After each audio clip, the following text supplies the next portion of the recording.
ಆಯ್ತರಪ್ಪ ನೀವು ತನಿಖೆ ಮಾಡ್ರಿ, ಸತ್ಯ ಶೋಧನಾ ವರದಿ ಮಾಡಿ ಬೆಳಕಿಗೆ ತೊಗೊಂಬರ್ರಿ, ನಮ್ಮ ಸಂಘಟನೆ ನಿಮ್ ಬೆನ್ನಿಗಿದೆ, ನಮ್ಮ ಒಂದು ವೇದಿಕೆ ನಿಮಗೆ ಬೆನ್ನಿಗಿದೆ, ನಮ್ಮ ಹೋರಾಟಗಾರರು ಬೆನ್ನಿಗಿದ್ದೀವಿ ಅಂಥೇಳಿ ಈ ನಾಡಿನ ಹೋರಾಟಗಾರರು ಎಲ್ಲ ಅಣ್ಣ ತಮ್ಮಂದಿರು ಅಥವಾ ಹಿರಿಯ ಹೋರಾಟಗಾರರು, ಹಿರಿಯ ಗುರು ಹಿರಿಯರು, ಯಾವುದೇ ಹಳ್ಳಿಯಲ್ಲಿರ್ತಕ್ಕಂಥ ಗುರು ಹಿರಿಯರು, ಅಕ್ಕ ತಂಗಿಯರು, ಈ ಹೋರಾಟಗಾರರು ಪತ್ರಕರ್ತರಿಗೆ ಬೆಂಬಲ ಕೊಟ್ಟರೆ ನಿಜವಾದ ಸತ್ಯ ಶೋಧನಾ ಸಂಗತಿ ವರದಿಗಳು ಹೊರಗೆ ಬರಕ್ಕೆ ಸಾಧ್ಯ. ವೀಕ್ಷಕ ಪ್ರಭುಗಳಿಗೆ ನಮಸ್ಕಾರ. ನಮ್ಮ ಜೊತೆ ಇವತ್ತು ಪತ್ರಿಕೋದ್ಯಮದ ರತ್ನ ಅಥವಾ ಪತ್ರಿಕೋದ್ಯಮದ ಸ್ಟಾರ್ ಅಂತ ಏನು ನಾವು ಕರೀಬಹುದು ಇವರು ಹುಬ್ಬಳ್ಳಿಯಿಂದ ತಮ್ಮ ಕಾರ್ಯವನ್ನು ಆರಂಭ ಮಾಡಿ ಇವತ್ತು ಕರ್ನಾಟಕದಾದ್ಯಂತ ಹೆಸರಾಗಿರುವಂತಹ one and only SS Patil sir ನಮ್ಮ ಜೊತೆ ಇದ್ದಾರೆ. ಪತ್ರಿಕೋದ್ಯಮದಲ್ಲಿ ತಮ್ಮದೇ ಆಗಿರುವಂತಹ ಒಂದು ಛಾಪನ್ನು ಮೂಡಿಸುವ ಮೂಲಕ ಈಗ ಬೆಳೆದು ಬರುವಂತಹ ಪತ್ರಕರ್ತರಿಗೆ ಒಂದು ಮಾದರಿ ಪತ್ರಕರ್ತರಾಗಿ ನಿಲ್ಲುವಂತಹ ನಿಟ್ಟಿನಲ್ಲಿ ಇವತ್ತು SS ಪಾಟೀಲ್ ಸರ್ ಇದ್ದಾರೆ. ಅವ್ರನ್ನ ಮಾತಾಡಿಸ್ತಾ ಹೋಗೋಣ. ಸರ್, ಮೊದಲು ತಮಗೆ ಕಾರ್ಯಕ್ರಮಕ್ಕೆ ಆತ್ಮೀಯವಾಗಿರುವಂತಹ ಸ್ವಾಗತ. ತಮಗೂ ಕೂಡ ತುಂಬ ತುಂಬ ಧನ್ಯವಾದಗಳು. ಸರ್, ಈಗ ಮೊದಲು ಮುಖ್ಯವಾಗಿ ನಾವು ಹೇಳೋದೇನಂತಂದರೆ SS ಪಾಟೀಲ್ ಅನ್ನುವಂತಹ ವ್ಯಕ್ತಿ ಏನಿರ್ತಾರೆ, ಸೊ ಪತ್ರಕರ್ತರಾಗಿ ಗುರುತಿಸಿಕೊಂಡು ತದನಂತರ ಪತ್ರಿಕೋದ್ಯಮದಲ್ಲಿ ತಮ್ಮದೇ ಆಗಿರುವಂತಹ ಹೆಸರನ್ನು ಮಾಡ್ತಾ ಹೋದರು. ವಿಶ್ವದರ್ಶನ ಅನ್ನುವಂತಹ ಪತ್ರಿಕೆಯನ್ನು ಆರಂಭ ಮಾಡಿ ಅದರಲ್ಲಿ ಅನೇಕ ರೀತಿಯಾಗಿರ್ತಕ್ಕಂತಹ ಬೇರೆ ಬೇರೆ ಲೇಖನಗಳು, ಅದರಲ್ಲಿ ಒಬ್ಬ ಇಲಾಖೆಯ ಮೇಲ್ದರ್ಜೆಯ ಅಧಿಕಾರಿಯಿಂದ ಹಿಡಿದುಕೊಂಡು ಮೇಲ್ದರ್ಜೆಯ ಅಧಿಕಾರಿಯಿಂದ ಹಿಡ್ಕೊಂಡು ಕೆಳದರ್ಜೆಯ ಅಧಿಕಾರಿವರೆಗೂ ಇವತ್ತು ಯಾರಾದರೂ ಹೆಸರನ್ನು ಹೇಳ್ತಾ ಇದ್ರೆ ಅದು SS ಪಾಟೀಲ್ ಸರ್ ಹೆಸರು. ಸರ್, ಹೇಳಿ ಸರ್, ತಮ್ಮ ಪತ್ರಿಕೋದ್ಯಮದ ಹಾದಿ, ತಮ್ಮ ಒಂದು ಬೆಳವಣಿಗೆ ಅನ್ನುವಂಥ ಸರಿ. ಮೊಟ್ಟ ಮೊದಲು ಕರ್ನಾಟಕದ ಎಲ್ಲ ಬಂಧು ಬಾಂಧವರಿಗೆ, ಸಮಸ್ತ ಸರ್ವಧರ್ಮದ ಪತ್ರಿಕಾ ಓದುಗರಿಗೆ ನಾನು ತುಂಬ ಹೃದಯದ ಧನ್ಯವಾದಗಳನ್ನು ಸಲ್ಲಿಸ್ತೇನೆ. ಯಾಕಂದರೆ ನಾಡಿನ ಜನರ ಆಶೀರ್ವಾದ ಇದ್ದರೆ ಮಾತ್ರ ಪತ್ರಿಕೋದ್ಯಮ ಜೀವಂತ ಉಳಿಯಲು ಸಾಧ್ಯ. ಅದು ಇನ್ನೊಂದು ನಾನು ಹೇಳಬಲ್ಲೆ ಅಂತಂದರೆ ಸ್ಪಷ್ಟತೆ, ನಿಖರತೆ ಮತ್ತು ದಕ್ಷತೆ, ಪ್ರಾಮಾಣಿಕತೆ ಮತ್ತು ನಿರ್ಬಿಡಿಯಿಂದ ಮಾಡ್ತಕ್ಕಂಥ ಸುದ್ದಿಗಳಿಂದ ನಾವು ಹೆಸರು ಪಡಲಿಕ್ಕೆ ಸಾಧ್ಯ. ಪತ್ರಕರ್ತರಾಗಿ ಕೇವಲ ಪತ್ರಕರ್ತರಂತ ಹೇಳಿಕೊಂಡು ಕೈಯಾಗಿ ಪೆನ್ ಹಿಡಿಯೋಕ್ಕೂ ಬರೋದಿಲ್ಲ, ಈ ಬರೆಯೋಕ್ಕೂ ಬರೋದಿಲ್ಲ, ABCD ಗೊತ್ತಿಲ್ಲ. ಎಷ್ಟೋ ಮಂದಿ ಇವತ್ತಿನ ಒಂದು ಸನ್ನಿವೇಶದಲ್ಲಿ ನನ್ನ ತಿಳಿದ ಮಟ್ಟಿಗೆ ಪತ್ರಿಕೋದ್ಯಮಕ್ಕೆ ಹಿಂದಿನ ಒಂದು 15 ವರ್ಷಗಳ ಹಿಂದೆ ಭಾಳ ದೊಡ್ಡ ಇತಿಹಾಸ ಇತ್ತದು. ಆ ಇತಿಹಾಸ ಇನ್ನೂ ಕೂಡ ಇದೆ ಇಲ್ಲಂತಲ್ಲ. ಖರೆ ಇತ್ತೀಚಿನ ಪತ್ರಕರ್ತರ ಒಂದು ಹಾವಳಿ ಮಿತಿಮೀರಿದೆ. ಹೆಂಗೆ ಮಿತಿಮೀರಿದೆ ಅಂತಂದ್ರೆ, ನಾನು ಒಬ್ಬ ಪತ್ರಕರ್ತ ಅಂತ ಹೇಳಿಕೊಳ್ಳೋ ಸನ್ನಿವೇಶದಲ್ಲಿ ಭರಾಟೆಯಲ್ಲಿ ಜೋರಾದ ಧ್ವನಿಯಲ್ಲಿ ಹೆಜ್ಜೆ ಇಡ್ತಾ ಇದ್ರೆ ವಿನ ದಕ್ಷತೆ, ಪ್ರಾಮಾಣಿಕತೆ ಮತ್ತು ಅಕ್ಷರಗಳ ಸ್ಪಷ್ಟತೆ ಮತ್ತು ಬರೆಯುವ ಸ್ಪಷ್ಟತೆ ಇಲ್ಲ ಇವತ್ತಿನ ಪತ್ರಕರ್ತರಿಗೆ. ಕೇವಲ ಪೆನ್ ಹಿಡಿಯುವ ತಂತ್ರಗಾರಿಕೆ ಕೈಯಲ್ಲಿದೆ ವಿನ ಬರೆಯುವ ಶೈಲಿಯಲ್ಲಿಲ್ಲ. ನನ್ನ ವಿಚಾರ, ನಾವು ಹಿಂದಿನ ಅನೇಕ ಬಹಳ ದೊಡ್ಡ ದೊಡ್ಡ ಪತ್ರಿಕೆ ಸಂಪಾದಕರನ್ನ ನೋಡಿದ್ವಿ. ನಾವು ಭಾಳ ಹೆಮ್ಮೆ ಪಡ್ತೀವಿ. ಹಿಂದಿನ ಸಂಪಾದಕರ ಒಂದು ಬರವಣಿಗೆ, ಲೇಖನ, ನಮ್ಮ ರವಿ ಬೆಳಗೇರಿ ಇರ್ಬೋದು, ನಮ್ಮ ಸಂಯುಕ್ತ ಕರ್ನಾಟಕ ಪತ್ರಿಕೆಯ ನಮ್ಮ ಮೋಹನ್ ಹೆಗಡೆ ಸಾಹೇಬ್ರು ಇರ್ಬೋದು, ಅಥವಾ ನಮ್ಮ ಯಾವುದು ಕನ್ನಡಮ್ಮ ಪತ್ರಿಕೆಯಲ್ಲಿ ನಮ್ಮ ಮಲ್ಲಿಕಾರ್ಜುನ್ ಸರ್ ಇದ್ದಾರೆ, ಅವರು ಇನ್ನೂ ಅನೇಕ ದಿಗಂತ ಪತ್ರಿಕೆಯಲ್ಲಿ ಹಿರಿಯ ಸಂಪಾದಕರಿದ್ದಾರೆ. ಆಮೇಲೆ ನಮ್ಮ ವಿಜಯವಾಣಿ ಪತ್ರಿಕೆಯ ನಮ್ಮ ಹಿರಿಯ ಸಂಪಾದಕರಾಗಿರುವ ಮುತ್ಸದ್ದಿ ರಾಜಕಾರಣಿಯಾಗಿರುವ ವಿಜಯ್ ಸಂಕೇಶ್ವರ್ ಇರ್ಬೋದು. ಇವರೆಲ್ಲ ಏನು ಸ್ಪಷ್ಟತೆ ಮತ್ತು ನಿಖರತೆ ಮತ್ತು ಸುದ್ದಿಗಳಿಗೆ ಒಂದು ಸ್ವಾರಸ್ಯಕರವಾದ ಒಂದು ಬರವಣಿಗೆಗೆ ಒಂದು ಒತ್ತು ಕೊಡ್ತೀವಿ. ಆ ಒಂದು ಬರವಣಿಗೆ ಏನದಲ್ಲ, ಜನರ ಮನಸ್ಸು ಗೆಲ್ಲುವಂಥ ಬರವಣಿಗೆ. ಇದು ಪತ್ರಕರ್ತರ ನಿಜವಾದ ಲಕ್ಷಣಗಳಿಗೆಲ್ಲ.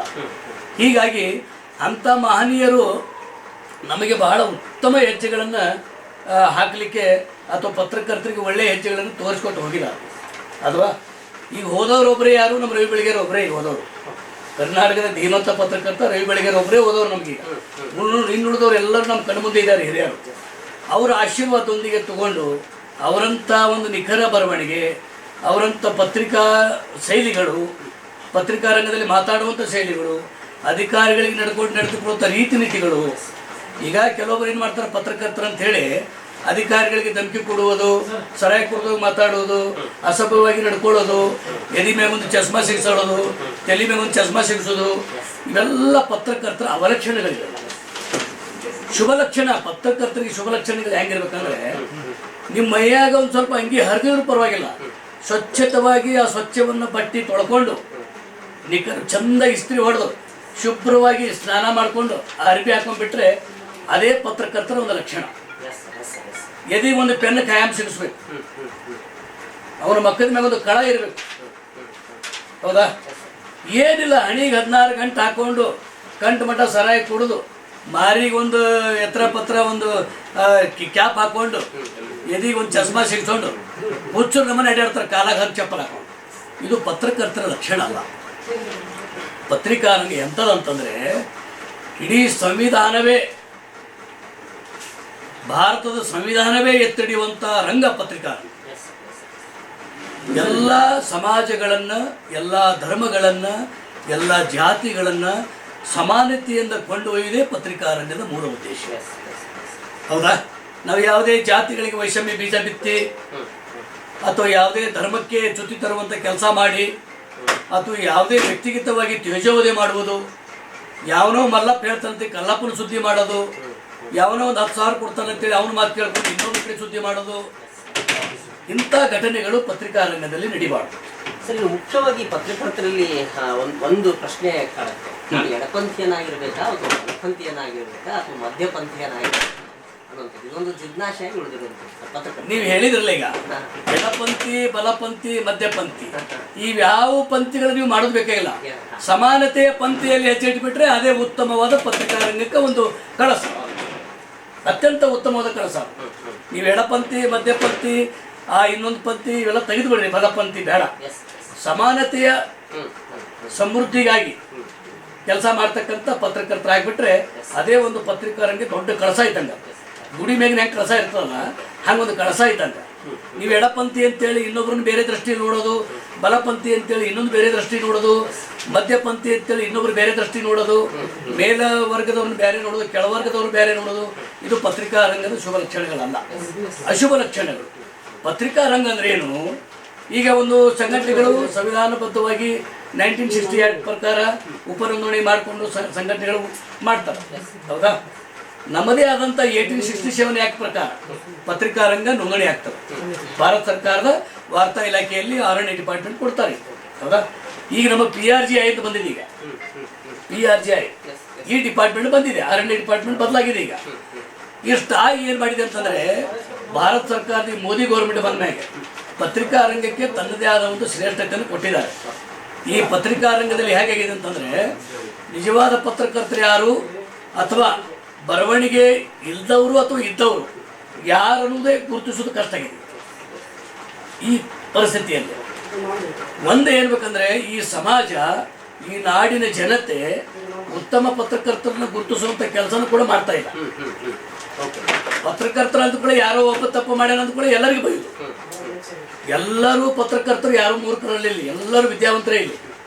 ಪತ್ರಕರ್ತ ಅಂತಕ್ಕಂಥ ಶಬ್ದ ಉತ್ತಮವಾದ ವಿದ್ಯಾವಂತರಿಗೆ ಹೇಳ್ತಕ್ಕಂಥ ಒಂದು ಪದ. ಅದು ಇಲ್ಲಿ ಏನಾಗಿದೆ ಅಂತಂದರೆ ಪೆನ್ ಹಿಡಿಯಕ್ಕೆ ಬರಲಾರ್ದವ್ರು ಈಗ ಎಷ್ಟೋ ಮಂದಿ ಪತ್ರಕರ್ತರು ಅದ್ರ. ಬಹುಶಃ ನೀವು ನೋಡಿರಲಿಲ್ಲ, ಗೊತ್ತು, ನಾನಂತೂ ಭಾಳ ಕಂಡಿದ್ದೀನಿ. ಈ ಹಿಡ್ಕೊಂಡು ಆಳ ಚಜ್ಞ ಅಮ್ಮ ಮಠ ಬರೀತಾರೆ. ಆ ಪದಗಳೇ ಪೂರ್ಣ ಬರೆಯಕ್ಕೆ ಬರೋದಿಲ್ಲ ಎಷ್ಟೋ ಮಂದಿಗೆ. ಕನ್ನಡ ಪದಗಳು ಇವೇ ಬರೋಂಗಿಲ್ಲ. ಆಮೇಲೆ ಇಂಗ್ಲೀಷ್ನಲ್ಲಿ ABCD ಇಂದ XYZ ಮಟ್ಟ ಆ 26 ಪದಗಳು ಅವು ಕೂಡ ಸರಿಯಾಗಿ ಬರಂಗಿಲ್ಲ ಇವರಿಗೆ, ಬರೆಯಕ್ಕೆ ಬರಂಗಿಲ್ಲ ಇವರಿಗೆ. ಇದು ಭಾಳ ಆಶ್ಚರ್ಯಕರ ಸಂಗತಿ ಅಲ್ಲ. ಇದು ಏನಾಗ್ತದಂದ್ರೆ ಜನ ಏನು ತಿಳ್ಕೊಂಬಿಟ್ರೆ ಈಗಿನ ಕಾಲದಾಗ ಪತ್ರಕರ್ತರು ಮೂರ್ಖರಲ್ಲ. ಜನ ತಿಳ್ಕೊಂಡು ಪತ್ರಕರ್ತರು ಯಾರು ಮೂರ್ಖರಲ್ಲ. ನಾಡಿನ ಸಮಾಜದ ಜನರಿಗೆ ಒಂದು ಸಂದೇಶ ಕೊಡ್ತೀನಿ ನಾನು, ನಮ್ಮ ಪತ್ರಕರ್ತರು ಯಾರು ಮೂರ್ಖರು ಅಲ್ಲ. ಪತ್ರಿಕಾರಂಗದಲ್ಲಿ ಕೆಲಸ ಮಾಡ್ತಕ್ಕಂಥವ್ರು, ಮೀಡಿಯಾದಲ್ಲಿ ಕೆಲಸ ಮಾಡ್ತಕ್ಕಂಥವ್ರು ಯಾರೂ ಮೂರ್ಖರಲ್ಲ. ಅಷ್ಟೇ ಅಲ್ಲ, ಯಾರೂ ಕೂಡ ಯಾರಿಗೂ ಶತ್ರುಗಳು ಅಲ್ಲ, ವಿರೋಧಿಗಳು ಅಲ್ಲ.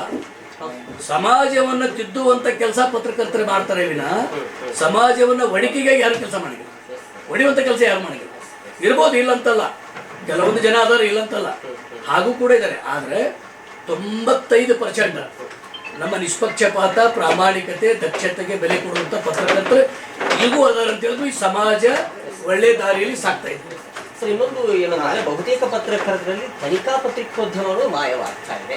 ಯಾರು ತನಿಖೆಯ ದಿಶೆಯಲ್ಲಿ ಹೋಗ್ತಾ ಇಲ್ಲ. ಎಲ್ಲೋ ಒಂದು ಕಡೆ AC ರೂಮಲ್ಲಿ ಕೂತ್ಕೊಂಡು ಸುದ್ದಿ ಸಂಗ್ರಹಣೆಯನ್ನು ಮಾಡಿಕೊಳ್ಳುವಂತಹ ಅಥವಾ ಸುದ್ದಿವಣೆಯಲ್ಲಿ ಚರ್ಚೆ ಆಗುವಂತಹ ವಿಷಯಗಳ ಸರಿ ಸುದ್ದಿ ಮಟ್ಟದಲ್ಲಿ ಸತ್ಯ ಮಾತಿದು.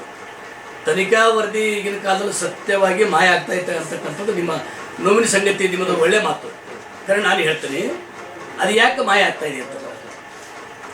ಎಲ್ಲಿ ನಾವು ತನಿಖೆ ಮಾಡಕ್ ಹೋದಾಗ ನಮ್ಮ ಮ್ಯಾಗ ದಬ್ಬಾಳಿಕೆ ಆಗ್ತದ, ಗುಂಡಾಗಳ ರೌಡಿಸಮ್ಗಳು ನಮಗೆ ಹಲ್ಲೆ ಮಾಡ್ತಾರ, ರಾಜಕಾರಣಿಗಳ ಕುತಂತ್ರದಿಂದ ಅವ್ರ ಚೇಲಾಗಳಿಂದ ನಮ್ಗೆ ಹಲ್ಲೆ ಆಗ್ತದ, ಸತ್ಯ ಶೋಧನಾ ವರದಿ ಬೆಳಕಿಗೆ ತರೋದು ಕಷ್ಟ ಆಗ್ತಾ ಇದೆ, ಏನು ಮಾಡೋನು ಅಂತಕ್ಕಂಥ ಚಿಂತೆ ಒಳಗೆ ನಮ್ಮ ಪತ್ರಕರ್ತರು ಉಳ್ಕೊಂಡಾರೆ. ಹೀಗಾಗಿ ತನಿಖಾ ತಂಡ, ತನಿಖೆ ಸಂಸ್ಥೆ ಅಂತಕ್ಕಂಥದ್ದು ಹಿಂದೆ ಸರಿತಾ ಇದೆ.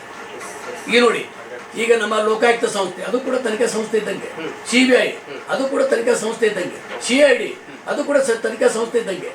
ಇವೆಲ್ಲ ಉತ್ತಮವಾದ ನಾಡಿನ ಸಮಾಜದ ಬೆಳವಣಿಗೆಗಾಗಿ ಒಳ್ಳೆ ಸಂದೇಶ ಕೊಡ್ತಕ್ಕಂಥದ್ದು, ನಾಡಿನ ಜನರಿಗೆ ಭ್ರಷ್ಟರಿಗೆ ಎಚ್ಚರಿಕೆ ಸಂದೇಶ ಕೊಡ್ತಕ್ಕಂಥ ಸಂಸ್ಥೆಗಳು, ಹೌದಾ?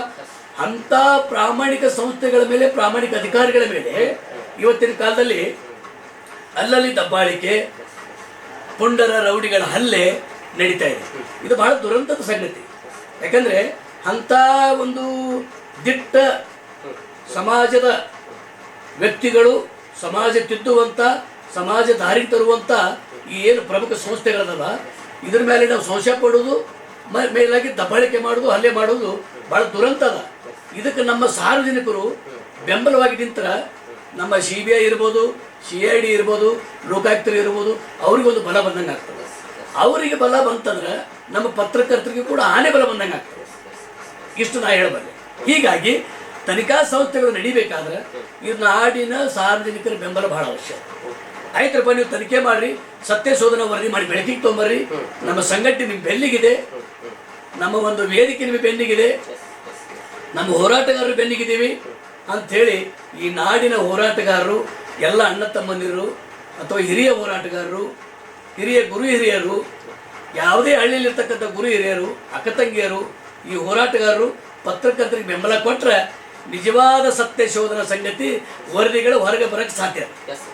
Okay sir. ಸೊ ಇನ್ನೊಂದಿಷ್ಟು ಮಾತುಗಳ ನಮ್ಮೊಂದಿಗೆ ಮಾತನಾಡ್ತಾ ಹೋಗೋದು ಏನಂತಂದರೆ, ವಿಶ್ವದರ್ಶನ ಅನ್ನುವಂತಹ ಪತ್ರಿಕೆ ಸರ್ ಎಲ್ಲೋ ಒಂದು ಕಡೆ ಸಿಡಿಲಿನಂತೆ ಖರ್ಚಾಗುವಂತಹ ಪತ್ರಿಕೆ.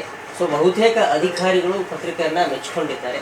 ಏನು ಹೇಳ್ತೀರಿ ಸರ್, ವಿಶ್ವದರ್ಶನ ಪತ್ರಿಕೆ ಹೇಗೆ ಹುಡ್ತು, ಹಾಗೆ ನಿಮ್ಮ ಒಂದು ಪತ್ರಿಕಾ ದಿನಗಳು ಅಂದರೆ ಸೇರಿದಾಗ, ಪತ್ರಿಕೆಯನ್ನು ತಾವು ಸೇರಿದಾಗ, ಅದು ಈ ಪತ್ರಿಕೆಯನ್ನು ಹುಟ್ಟು ಹಾಕಿದಾಗ ಒಟ್ಟಿನಲ್ಲಿ ತಾವು ಎದುರಿಸುವಂತಹ ಒಂದಿಷ್ಟು ಸವಾಲುಗಳು ಒಂದೇ, ಹಾಗೆ ಈಗ ಎಂಟ್ರೆನ್ಸ್ ಆಗುವಂತಹ ಪತ್ರಕರ್ತರು ಎದುರಿಸುವಂತಹ ಸವಾಲುಗಳು ಬಹುತೇಕ ಒಂದೇ ಅಂತ ಹೇಳ್ಬೋದು.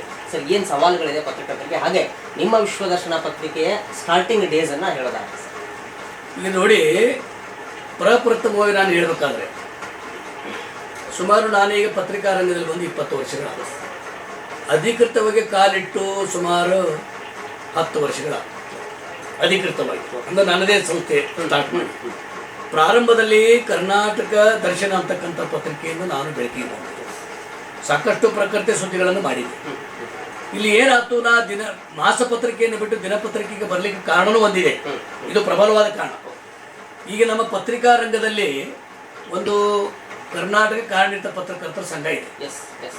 ಆ ಸಂಘದವರು ಎಲ್ಲ ಪತ್ರಕರ್ತರು ಒಂದೇ ತಾಯಿಯ ಮಕ್ಕಳಂತೆ ನಡ್ಕೊಂಡು ಹೋಗ್ಬಿಟ್ರೆ ಇಲ್ಲಿ ಯಾವ ಪರಿಣಾಮಗಳು ಇಲ್ಲ, ಪತ್ರಕರ್ತರಿಗೆ ಸಮಸ್ಯೆಗಳನ್ನು ಎದುರಾಗೋದಿಲ್ಲ. ನಾನು ತಿಳಿದ ಮಟ್ಟಿಗೆ ಇಲ್ಲಿ ಏನಾಯ್ತು, ನೀವು ವಾರ ಪತ್ರಿಕೆದವರು, ನೀವು ಮಾಸ ಪತ್ರಿಕೆದವರು, ಇಲ್ಲಿ ಯಾರಿಗೆ ನೋಂದಣಿ ಇಲ್ಲ, ನೀವು ಯಾರು ಬರಕ್ಕೆ ಹೋಗ್ಬೇಡ್ರಿ, ಇಲ್ಲೆಲ್ಲ ಮಾಡಕ್ಕೆ ಹೋಗ್ಬೇಡ್ರಿ ಅಂತ ಇವ್ರು ಹೇಳ್ತಾರೆ. ಇವರು ಸಂಘಟನೆಯವ್ರು ಹೇಳ್ತಾರ. ಸರ್ಕಾರದ ನಿಯಮಗಳಲ್ಲಿ ಅವೆಲ್ಲ ರೂಲ್ಸ್ ಇಲ್ಲ. ಸರ್ಕಾರದ ನಿಯಮಗಳಲ್ಲಿ ಮಾಸ ಪತ್ರಿಕೆದವರಿಗೂ ಮೀಡಿಯಾ ಲಿಸ್ಟಿಗೆ ಸೇರಿಸ್ಬೇಕಂತ ಐತಿ, ವಾರ ಪತ್ರಿಕೆದವ್ರಿಗೆ ಸೇರಿಸ್ಬೇಕಂತ ಐತಿ, ಪಾಕ್ಷಿಕ ಪತ್ರಿಕೆದವ್ರು ಸೇರಿಸ್ಬೇಕಂತ ಐತಿ. ಹೀಗಿದ್ದಾಗ ನೀವು ದಿನಪತ್ರಿಕೆನೇ ಇರಬೇಕು, ದಿನಪತ್ರಿಕೆದವ್ರಿಗೆ ಮಾತ್ರ ಇಲ್ಲ ಅವಕಾಶ ಅದ. ಇದು ಮೂರ್ಖತನ ಪರಮಾವಧಿ ಅವ್ರು ಹೇಳಿದ್ದು. ನಾನು ಅದು ಭಾಳ ಖಂಡನೆ ಮಾಡ್ತೇನೆ. ಯಾಕಂದ್ರೆ ಪತ್ರಕರ್ತರು ಅಂದ್ರೆ ಇಲ್ಲೆಲ್ಲ ಒಂದೇ.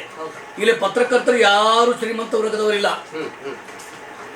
ಪತ್ರಕರ್ತರಿಗೆ ಸರ್ಕಾರದ ಸೌಲಭ್ಯಗಳು ಇಲ್ಲ, ಸವಲತ್ತುಗಳಿಲ್ಲ, ಯಾವ ಅನುದಾನವೂ ಸಿಗುದಿಲ್ಲ. ಹೀಗಿದ್ದಾಗ ಈ ನಮ್ಮ ಬಡ ಪತ್ರಕರ್ತರು ಎಲ್ಲ ಸೇರ್ಕೊಂಡು ಒಂದಾಗಿ ಒಂದು ಧ್ವನಿ ಎತ್ತಿಬಿಟ್ರೆ, ಒಂದೇ ತಾಯಿ ಮಕ್ಕಳಂತೆ ನಾವು ತಿಳ್ಕೊಂಡ್ಬಿಟ್ರೆ ದೊಡ್ಡ ಇತಿಹಾಸವಾಗ್ತಕ್ಕಂಥ ಒಂದು ಸಂಘಟನೆ, ಇದು ಒಂದು ಧ್ವನಿ ಆಗ್ತದೆ. ಈ ಎಲ್ಲ ತಾರತಮ್ಯಗಳನ್ನು ಹೊರತುಪಡಿಸಿ ಹಾಗಾದ್ರೆ ನಾನು ಒಂದು ಕೈ ನೋಡೇ ಬಿಡೋಣ, ದಿನಪತ್ರಿಕೆ ತಂದು ಬಿಡೋಣ ಅಂತೇಳಿ ವಿಶ್ವದರ್ಶನ ಅಂತಕ್ಕಂಥದ್ದು ಒಂದು ಪತ್ರಿಕೆ ನಾನು ತಂದೆ. 2020ನೇ ಇಸ್ವಿಯಲ್ಲಿ ಕೊರೋನಾದ ಸಂದರ್ಭದಲ್ಲಿ ಇಡೀ ಜಗತ್ತೇ ಭೂಗತ ಕತ್ತಲದಲ್ಲಿ ಮರೆಯಾಗಿ ಕೂತಂಥ ಭಯಾನಕ ವಾತಾವರಣದಲ್ಲಿ ಜನ ಕೂತಿದ್ರು. ಅಡಕೊಂಡು ಕುಂತಂಥ ಸನ್ನಿವೇಶ ಇತ್ತು. ಅವಾಗ ಒಬ್ಬರಿಗೊಬ್ಬರು ಮಾತಾಡಿದ್ರೆ ರೋಗ ಬರ್ತದೆ ಅನ್ನೋದು ಭಯ ಇತ್ತು, ಒಬ್ಬರಿಗೊಬ್ಬರು ಮುಟ್ಟಿದ್ರನ್ನ ಸಾಯ್ತೀರ ಅನ್ನೋದು ಭಯ ಇತ್ತು. ಅಂಥ ಸಂದರ್ಭದಲ್ಲಿ ಸದ್ಗುರು ಸಿದ್ಧಾರೂಢರ ಆಶೀರ್ವಾದದಿಂದ ಪುಣ್ಯದ ನಾಡು ಹುಬ್ಬಳ್ಳಿಯ ನಾಡಿನಲ್ಲಿ ಸಿದ್ಧಾರೂಢರ ಮುಂದುಗಡೆ ನಿಂತುಕೊಂಡು ಅಪ್ಪನ ಆಶೀರ್ವಾದ ತಗೊಂಡು ಫೆಬ್ರವರಿ 21ರಂದು 2020ನೇ ಸಾಲಿನಲ್ಲಿ ಕೊರೋನಾದ ಭಯಂಕರ ಸಂದರ್ಭದಲ್ಲಿ ಪತ್ರಿಕೆಯನ್ನು ಉದ್ಘಾಟನೆ ಮಾಡಿದೆ. ಅಂಥ ಸಂದರ್ಭದಲ್ಲಿ ಎಲ್ಲ ಪತ್ರಿಕೆಗಳು ಪ್ರಕಟ ಆಗುವಂಥ ಸನ್ನಿವೇಶ ಕಾಣ್ತಿದ್ದಿಲ್ಲ. ಭಯಾನಕ ಸ್ಥಿತಿಯಲ್ಲಿ ಬಂದಾಗುವ ಸ್ಥಿತಿಗಳು ಕಾಣ್ತಾ ಇದ್ದವು. ಭಾಳ ಪ್ರತಿಷ್ಠಿತ ಪತ್ರಿಕೆಗಳು ಕೂಡ ಭಯ ಬಿಟ್ಟು ಬಿಟ್ಟಿದ್ರು. ಎಲ್ಲರೂ ನಮ್ದು ಇತಿಹಾಸ ಮುಗಿದ್ರೆ ಬಂದಾಗ್ತಾವ ಅಂತೇಳಿ. ಖರೆ ಒಂದು ಹೇಳಬಲ್ಲೆ, ಪತ್ರಿಕಾ ರಂಗದ ಪತ್ರಿಕೆಗಳು ಎಂದೂ ಬಂದಾಗುದಿಲ್ಲ. ಎಷ್ಟೇ ಭಯಾನಕ ದೃಷ್ಟಿ ಜಗತ್ತಿಗೆ ಬರಲಿ, ಬಂದಾಗುದಿಲ್ಲ. ಜಗತ್ತಿಗೆ ಒಂದೇ ಸಂದೇಶ ಕೊಡ್ತಕ್ಕಂಥದ್ದು ಪತ್ರಿಕಾ ರಂಗ ಭಾಳ ಫಾಸ್ಟ್ ಅದೇ. ಅದು ಪ್ರಿಂಟ್ ಮೀಡಿಯಾಕ್ಕಂತನೂ ಎಲೆಕ್ಟ್ರಾನಿಕ್ ಮೀಡಿಯಾ ಭಾಳ ಫಾಸ್ಟ್ ಐತಿ ಅಂತ ಅವ್ರು ಹೇಳ್ಕೊತಾರ. ನಾನು ಅದು ಒಪ್ಪಂಗಿಲ್ಲ. ಎಲೆಕ್ಟ್ರಾನಿಕ್ ಮೀಡಿಯಾಕ್ಕಿಂತನೂ ಪ್ರಿಂಟ್ ಮೀಡಿಯಾನೇ ಶ್ರೇಷ್ಠ ಅಂತ ನಾನು ಹೇಳ್ತೀನಿ. ಭಾಳ ಶ್ರೇಷ್ಠ ಇದು. ಯಾಕಂದ್ರೆ ಓದುಗರಿಗೆ ಕೈಯಲ್ಲಿ ಇತಿಹಾಸ ಇರ್ತದೆ. ನ್ಯಾಯಾಲಯದ ಕಚೇರಿ ಇರ್ಬೋದು, ಇನ್ನೊಂದು ಇರ್ಬೋದು, ಮತ್ತೊಂದು ಇರ್ಬೋದು, ಎಲ್ಲೇ ಬೇಕಾದರೂ ಕೂಡ ಪ್ರಿಂಟ್ ಇತಿಹಾಸ ದಾಖಲೆಗಳು ಕಣ್ಣು ಮುಂದೆ ಕಾಣ್ತವೆ. ದಾಖಲೆಗಳು ಅತಿ ಹೆಚ್ಚು ಪ್ರಿಂಟ್ ಮೀಡಿಯಾದ ಕಡೆ, ಎಲೆಕ್ಟ್ರಾನಿಕ್ ಮೀಡಿಯಾದ ಕಡೆ ಇರಂಗಿಲ್ಲ. ತಾತ್ಕಾಲಿಕ ಹಿಂಗೆ ಬಂದು ಕಲ್ಲಪ್ಪ ಬಂದ, ಮಲ್ಲಪ್ಪ ಓಡಿದ, ಮಲ್ಲಪ್ಪನಿಂದ ಕಲ್ಲಪ್ಪ ಏನತ್ತಿದ ಇಷ್ಟ ತೋರಿಸ್ತಾರ. ಅವ ಎಲ್ಲಿಂದ ಬಂದ, ಎಲ್ಲಿ ಹೋಗದ, ಎಲ್ಲಿ ಬಿದ್ದ, ಯಾಕೆ ಬಂದ, ಪೂರ ಸ್ಟೋರಿ ನಮ್ಮ ಪ್ರಿಂಟ್ ಮೀಡಿಯಾದಾಗ ಇರ್ತದೆ. ಹೌದಾ? ಹೀಗಿದ್ದಾಗ ಅಂಥ ಸಂದರ್ಭದಲ್ಲಿ, ಕೊರೋನಾ ಸಂದರ್ಭದಲ್ಲಿ ನಿರಂತರ ಪತ್ರಿಕೆ ಪ್ರಿಂಟ್ ಮಾಡಿದ್ವಿ. ಅದು ಉಚಿತವಾಗಿ 4 ವರ್ಷ ಉಚಿತವಾಗಿ ಹಂಚ್ಕೊತ ಬಂದಿದ್ದೀನಿ ಪತ್ರಿಕೆ.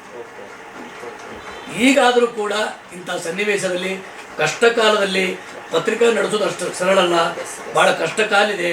ಪತ್ರಿಕಾ ರಂಗ ತಿಳ್ಕೊಂಡಷ್ಟು ಸುಲಭದ ದಾರಿ ಅಲ್ಲ.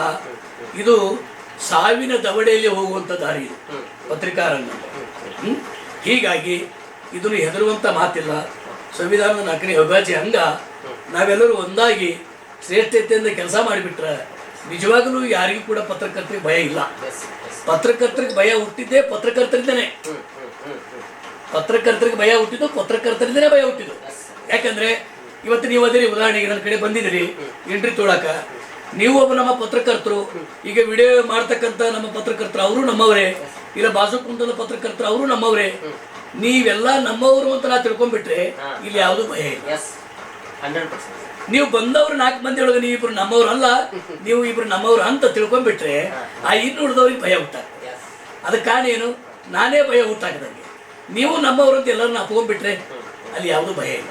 ಹೀಗಾಗಿ ರಾಜ್ಯದಲ್ಲಿ ಪತ್ರಿಕಾ ರಂಗದಲ್ಲಿ ಅಥವಾ ಮೀಡಿಯಾ ರಂಗದಲ್ಲಿ ಕೆಲಸ ಮಾಡ್ತಕ್ಕಂಥವರು ಹಿರಿಯರಿರಲಿ, ಕಿರಿಯರಿರಲಿ, ಅಥವಾ ಇತ್ತೀಚಿನ ದಿನಗಳಲ್ಲಿ ಪತ್ರಿಕಾ ರಂಗದಲ್ಲಿ ಹೆಜ್ಜೆ ಇಡುತ್ತಾ ಬೆಳವಣಿಗೆ, ನಾನು ಪತ್ರಕರ್ತ ಆಗಬೇಕಂತಕ್ಕಂಥ ಯುವಕರ ಸಂಖ್ಯೆ ಹೆಚ್ಚಾಗಿದೆ. ಅಂಥವ್ರಿಗೆ ಕೂಡ ಸ್ಕೋಪ್ ಕೊಡಬೇಕು, ಬೆಂಬಲ ಕೊಡಬೇಕು, ಅವ್ರಿಗೆ ತಿಳಿ ಹೇಳಬೇಕು. ನೋಡಪ್ಪ, ಮಾತಾಡೋ ರೀತಿ ನೀತಿ ಸುಧಾರಿಸ್ಕೊರಿ, ನೀವು ಒಳ್ಳೆಯವರಾಗ್ರಿ, ವಿದ್ಯಾವಂತರದಿರಿ, ಈಗ ಹೆಸರು ಕೆಡಿಸ್ಕೋಬೇಡ್ರಿ, ಒಳ್ಳೆ ಹೆಸರು ಪಡೀರಿ ಅಂತೇಳಿ ಯುವಕರಿಗೆ ಕೂಡ ಒಳ್ಳೆಯ ನಾವು ಒಂದು ನೀತಿ ಪಾಠ ಹೇಳೋದು. ಪತ್ರಿಕಾ ರಂಗದ ಆಗು ಹೋಗುಗಳ ಬಗ್ಗೆ ಹೇಳಬೇಕು, ಅದರ ನೀತಿ ಸಿದ್ಧಾಂತಗಳ ಬಗ್ಗೆ ಹೇಳಬೇಕು. ಹೌದಾ? ಪತ್ರಿಕಾ ರಂಗಕ್ಕೆ ತನ್ನದೇ ಆದ ನೀತಿ ಸಿದ್ಧಾಂತಗಳು, ಆ ಸಿದ್ಧಾಂತಗಳ ಮ್ಯಾಗ ಹೋಗ್ಬೇಕು. ಹೌದಾ? ಎಲ್ಲವೂ ಬಿಟ್ಟು ನಾನು ಏನೋ ಮಾಡ್ತೀನಿ, ನಾನು ಒಬ್ಬ ಪತ್ರಕರ್ತ ಅಂತೇಳಿ ಹೆಂಗೆ ಬೇಕಂತ ತಲೆಗೆ ಒಂದು ಮೂಗಿ ಒಂದು ಚಸ್ಮಾ ಸಿಗಿಸ್ಕೊಂಡು ಕೈಯಾಗ ಒಂದು ಉಡುಪು ಹಿಡ್ಕೊಂಡು ಹೆಂಗೆ ಹೋದ್ರಲ್ಲ, ಅದು ಪತ್ರಿಕಾದು ಲಕ್ಷಣ ಅಲ್ಲ. ನಿಜವಾಗಲೂ ನಡೆ ನುಡಿ ಶುದ್ಧವಾಗಿರಬೇಕು, ಮಾತುಗಳು ಶುದ್ಧವಾಗಿರಬೇಕು, ಬರವಣಿಗೆ ಶುದ್ಧ ಆಗಿರಬೇಕು, ಅಕ್ಷರಗಳ ಸ್ಪಷ್ಟತೆ ಇರಬೇಕು, ಬರೆಯುವಂಥದ್ದು ಒತ್ತಕ್ಷರಗಳು ಇರ್ಬೋದು, ಇನ್ನೊಂದು ಇರ್ಬೋದು, ಮತ್ತೊಂದು ಇರ್ಬೋದು, ಆ ಸುದ್ದಿಯನ್ನು ಗಮನಿಸಬೇಕು. ಹೌದಾ? ಆಮೇಲೆ ಯಾವುದೇ ನೀವು ಪತ್ರಿಕೆಯಲ್ಲಿ ಬರೆದ್ರೆ ಅಂದ್ರೆ ಈ ನಾಡು, ಈ ಸಮಾಜ, ಈ ಜನ ಪ್ರೀತಿಸೋಂಗಿರ್ಬೇಕು. ಓದಿದ ತಕ್ಷಣ ಜನರ ಬದಲಾವಣೆ ಆಗಬೇಕು. ಹೌದಾ? ಯುವಕರಿಗೆ ಬದಲಾವಣೆ ತರುವಂಥ ಸನ್ನಿವೇಶ ನಾವು ಬರೀಬೇಕು, ಸುದ್ದಿಗಳು ಮಾಡಬೇಕು. ಬರೆಯುವಂಥ ಲೇಖಕರು ಸಾಕಷ್ಟು ಅದಾರ. ನಿಮಗೆ ಬರೆಯಕ್ಕೆ ಬರೆದಿದ್ರೆ ಬರವಣಿಗೆ ಮಾಡ್ತಕ್ಕಂಥ ಲೇಖಕರ ಮುಖಾಂತರ ನೀವು ಅವ್ರನ್ನ ಸಂಪರ್ಕ ಮಾಡಿಕೊಂಡು ಬರಿಬೋದು. ನಾಡಿನ ಅನೇಕ ಸಾಹಿತಿಗಳಿದ್ದಾರೆ, ವಿದ್ವಾಂಸರಿದ್ದಾರೆ, ಮಹಾನ್ ಪಂಡಿತರಿದ್ದಾರೆ, ಜ್ಞಾನಿಗಳಿದ್ದಾರೆ, ಮಠಾಧೀಶರಿದ್ದಾರೆ. ಇಂಥವರೆಲ್ಲ ಮಹಾತ್ಮರ ಜ್ಞಾನಿಗಳು, ಗಣ್ಯ ವ್ಯಕ್ತಿಗಳು ನಾವಲ್ಲಿ ಅವ್ರ ಕಡೆಯಿಂದ ಹೇಳಿಕೆ ತಗೊಂಡು ಸಮಾಜದ ಆಗುಹೋಗುಗಳ ಬಗ್ಗೆ ತಿಳ್ಕೊಂಡು ಅಳುದು ತೂಗಿ ಸತ್ಯಶೋಧನ ವರದಿ ಮಾಡಿ ಬರೆಯುವಂಥ ಪ್ರಯತ್ನ ಮಾಡಿದರೆ ನಿಜವಾದ ಪತ್ರಿಕಾರಂಗಕ್ಕೆ ಒಂದು ಒಳ್ಳೆಯ ಹೆಸರ ಬರ್ತತಿ ಅಂತಕ್ಕಂಥ ಸನ್ನಿವೇಶ ನಂದು. Okay sir, okay sir, thank you sir, thank you very much. ಧನ್ಯವಾದ. ಇದಿಷ್ಟು ಪ್ರಸಿದ್ಧ ಅಥವಾ ಪ್ರಖ್ಯಾತ ಪತ್ರಕರ್ತರಾಗಿರುವಂತಹ SS ಪಾಟೀಲ್ ಅವರ ಒಂದು ಕಿರು ಸಂದರ್ಶನ ಆಗಿತ್ತು. ಹಾಗೆ ಪತ್ರಕರ್ತ ಹೇಗಿರಬೇಕು, ಆತನ ಬೆಳವಣಿಗೆಯಲ್ಲಿ ಅಥವಾ ಆತನ ದಾರಿಯಲ್ಲಿ ಎಷ್ಟೆಲ್ಲ ಮೂರು ಕಣ್ಣುಗಳಿರ್ತವೆ ಅನ್ನುವಂತಹ ಮಾತುಗಳನ್ನು SS ಪಾಟೀಲ್ ಸರ್ ನಮಗೆ ತಿಳಿಸ್ಕೊಟ್ಟಿದ್ದಾರೆ. ಮತ್ತೊಂದು ವಿಭಿನ್ನವಾಗಿರುವಂತಹ ವರದಿಯೊಂದಿಗೆ ಮತ್ತೆ ಬರೋಣ. ಅಲ್ಲಿವರೆಗೂ ನಮಸ್ಕಾರ, ಒಂದೇ ಮಾತುಕತೆ.